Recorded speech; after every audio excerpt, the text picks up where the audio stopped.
يتواصل الحراك الاحتجاجي في شمالي المغرب، حيث تظاهر آلاف المحتجين في الحسيمة بعد 3 أيام من توقيف القيادي في الاحتجاجات ناصر الزفزافي للمطالبة بالإفراج عنه.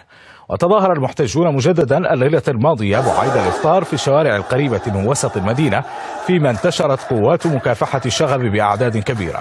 وبعد مواجهات انسحبت قوات الأمن، في حين ردد المحتجون شعارات سلمية لتأكيد رغبتهم في تفادي أي صدامات مع قوات الأمن. إلى ذلك أصيب عدد من المتظاهرين خلال تفريق قوات الأمن المغربية تظاهرة أمام مبنى البرلمان وسط العاصمة الرباط.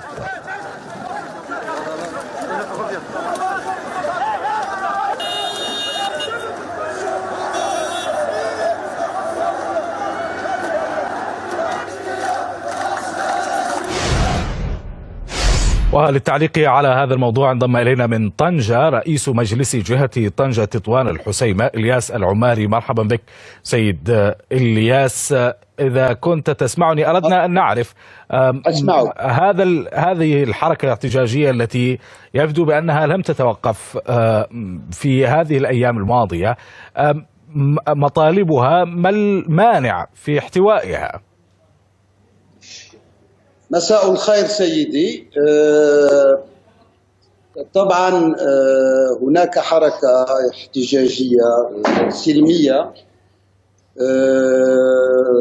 أزيد من 5 أشهر، تقريبا 7 أشهر من الآن.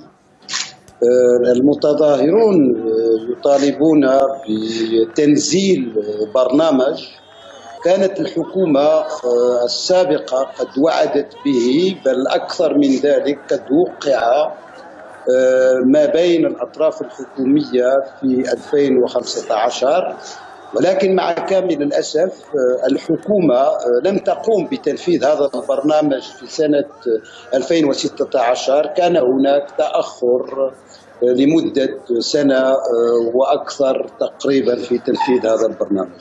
هذا ما جعل كثير من الشباب والشابات في إقليم الحسيمة بالشروع في الاحتجاج مباشرة بعد واقعة المرحوم محسن فكري. طيب سيد إلياس، أنتم شخصيا أحد أبناء الحسيمة وترأسون الآن مجلس جهة طنجة تطوان الحسيمة مع مسؤولياتكم في حزب الأصالة والمعاصرة، والذي يوجد أيضا في الخريطة السياسية التي توجه سهامها وتتفق مع الحكومة الحالية. هل تعتقدون بأن هذا الحراك في الوقت الحالي قد يضعف من حظوظ الحكومة في العمل وفق استراتيجية واحدة، منهج واحد، خصوصا بأنها ترمى بأنها ليست بذلك التماسك منذ البداية؟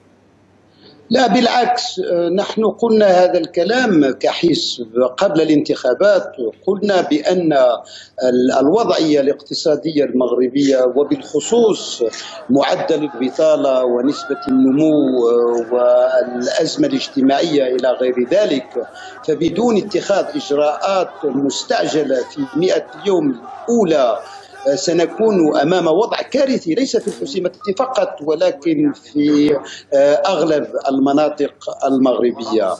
فالحكومة مع كامل الأسف السابقة والحالية لم تقم بإجراءات سريعة لتجاوز هذه الأزمة، مما جعل كثير من الشباب والشابات ليس في إقليم الحسيمة، في أقاليم أخرى على امتداد الخريطة المغربية ينزلون في احتجاجات سلمية إلى الشوارع. ولكن سيد إلياس، أريد فقط أن أسأل في عجالة، هل تعتقدون بأن الاتهامات التي توجه الآن إلى هذه الحكومة من أنها صبت الزيت على النار من خلال اعتقال الزفزافي ربما تذهب في اتجاه خاطئ لمعالجة هذا الحراك، حراك الحسيمة؟ نحن نقول بأنه حرية التعبير والتظاهر مكفولة بمقتضى القانون والدستور، وأن المتهم بريء حتى تثبت إدانته.